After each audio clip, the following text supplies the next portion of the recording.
أشهد أن لا إله إلا الله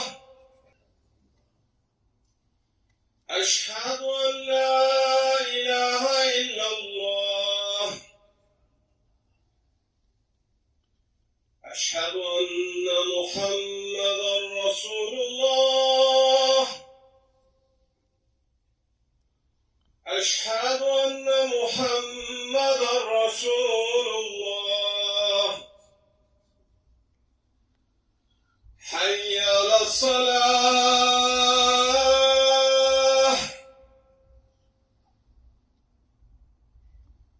حي على الصلاة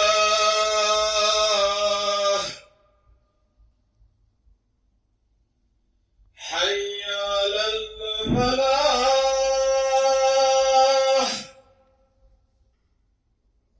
حي على الفلاح الله أكبر الله أكبر لا إله إلا الله. أعوذ بالله من شرور أنفسنا ومن سيئات أعمالنا من يهده الله فلا مضل له ومن يضلل فلا هادي له أشهد أن لا إله إلا الله وحده لا شريك له ونشهد أن محمدا عبده ورسوله وصلوات الله وسلامه على رسوله محمد وعلى آله وأصحابه الطيبين الطاهرين وعلى أتباعهم والتابعين ومن تبعهم بإحسان إلى يوم الدين. يا أيها الذين آمنوا اتقوا الله حق تقاته ولا تموتن إلا وأنتم مسلمون.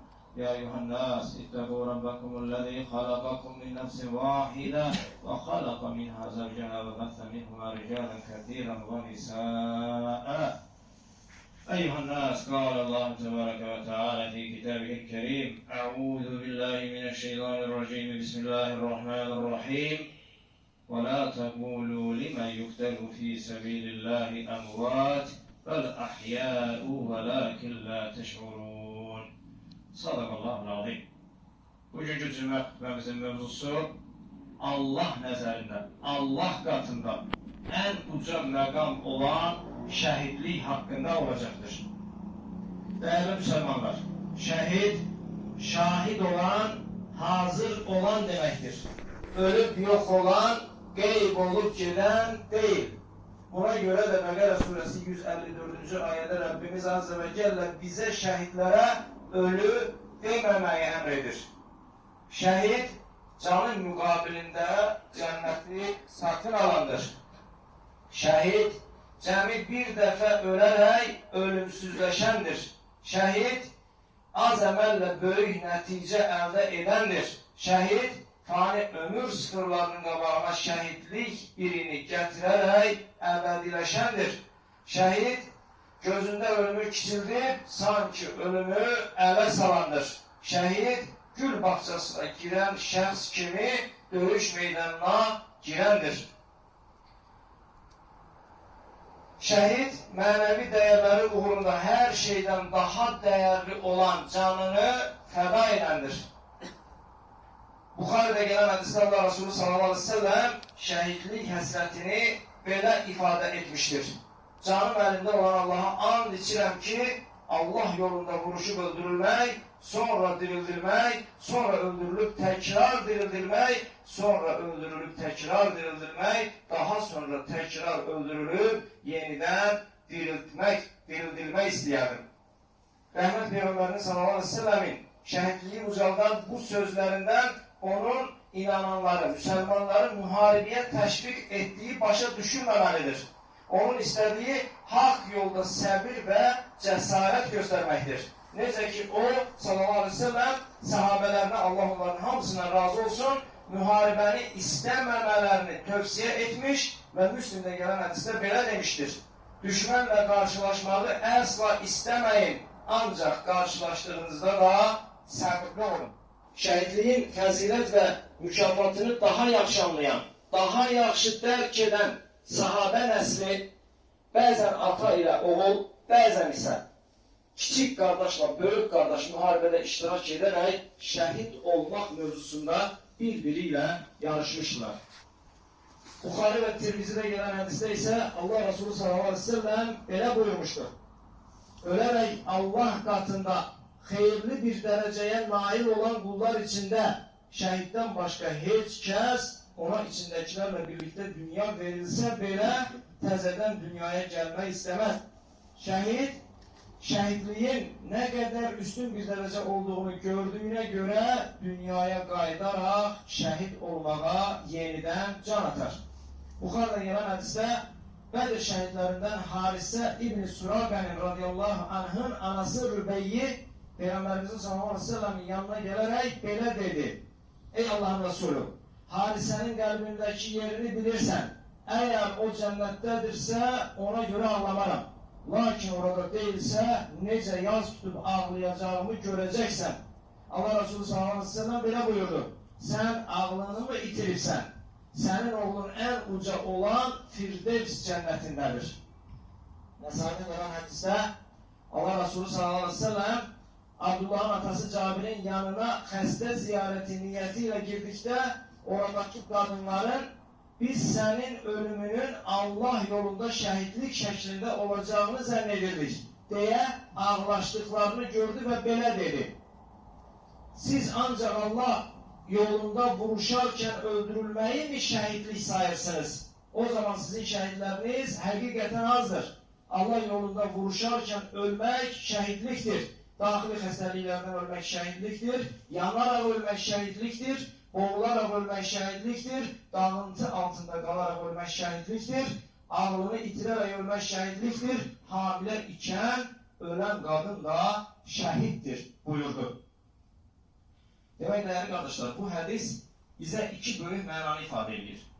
Allah Resulü Aleyhisselatü Vesselam'ın en hayırlı nesil olarak dile getirdiği, nesillerin en hayırlısı benim zamanımda olan nesildir dediği sahabe neslinin hatta hanımları öz eceliyle yatağında ölen bir adam, bir yakını, bir doğması için ağladıkta ne derdi? Onun şehit olduğunu, olmasını arzuladıklarını dile getirerdi. Şehit olmadan öz eceliyle ölmesine acıyıp ve ona teessüflendiklerini dile getirdiler. Ve bu o neslin şehitliğin ne kadar uca ve âli məqam, mərtəbə olduğunun göstericisidir. Bu hadiste Allah Resulü sallallahu aleyhi ve sellem Allah'ın müəyyən ettiği şekilde yaşayarken bəla ve müsibetlerle karşılaşan ve bu çetin vaziyette Allah'a üsyan etmeyerek sabreden insanların da şehitlik mərtəbəsine çatacağını bildirmiştir. Mesela arkadaşlar, yoluxucu bir xəstəliyə tutulan ama uzun müddet o xəstəlikdən əziyyət çəksə də səbreden bir Müslüman eğer o xəstəlik sebebiyle vefat ederse hadisin ifadesiyle o böyle şehittir. Ancak bu cür şehitlerin mükafatı dövüş meydanında öldürülerek şehit edilenlerin mükafatı ile değerli kardeşler eyni değildir.